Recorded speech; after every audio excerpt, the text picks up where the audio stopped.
প্রত্যেকটা ইউনিয়নের ওয়ার্ড পর্যায়ে আমাদের অফিসার রয়েছে, যেখানে যারা ক্ষতিগ্রস্ত হয়েছে, যেই ধরনের কৃষকই হোক, যারা যারা ক্ষতিগ্রস্ত হয়েছে, সরকার তাদের সাথে সহযোগিতার হাত বাড়ানোর জন্য প্রস্তুত আছে। ওইভাবে আমাদের এগিয়ে যাচ্ছে।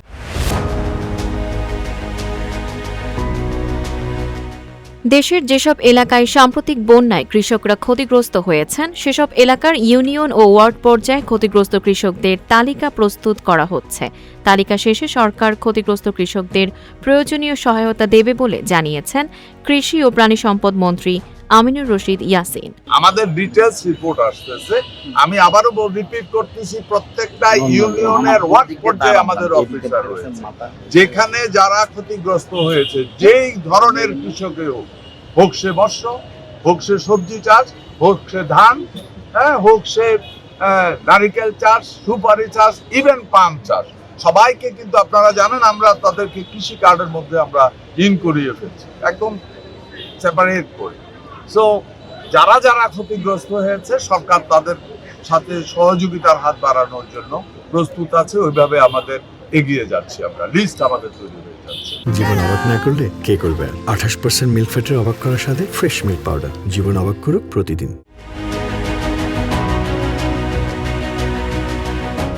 শনিবার সকালে কুমিল্লা টাউন হল মাঠে বৃক্ষমেলা উদ্বোধন অনুষ্ঠানে প্রধান অতিথির বক্তব্য শেষে সাংবাদিকদের প্রশ্নের জবাবে এই কথা বলেন তিনি।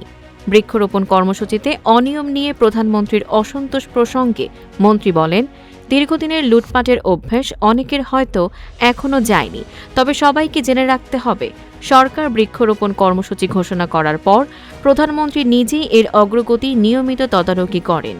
তাই এই কর্মসূচিতে অনিয়মের কোনো সুযোগ নেই। কত গাছ লাগানোর কথা, যে এত গাছ লাগানোর কথা, সব লাগানো হয়েছে বলে হয়ে গেছে।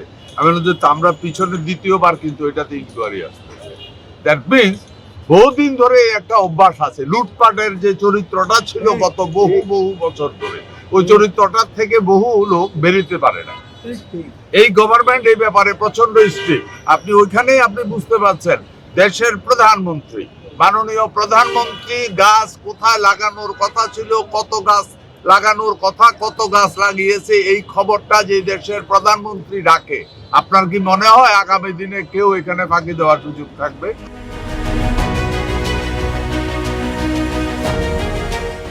অনুষ্ঠানে উপস্থিত ছিলেন কুমিল্লা সিটি কর্পোরেশনের প্রশাসক ইউসুফ মোল্লা টিপু, জেলা প্রশাসক রোজি আক্তার, পুলিশ সুপার আনিসুজ্জামান সহ বিভিন্ন রাজনৈতিক দলের নেতৃবৃন্দ এবং সরকারি দপ্তরের কর্মকর্তারা।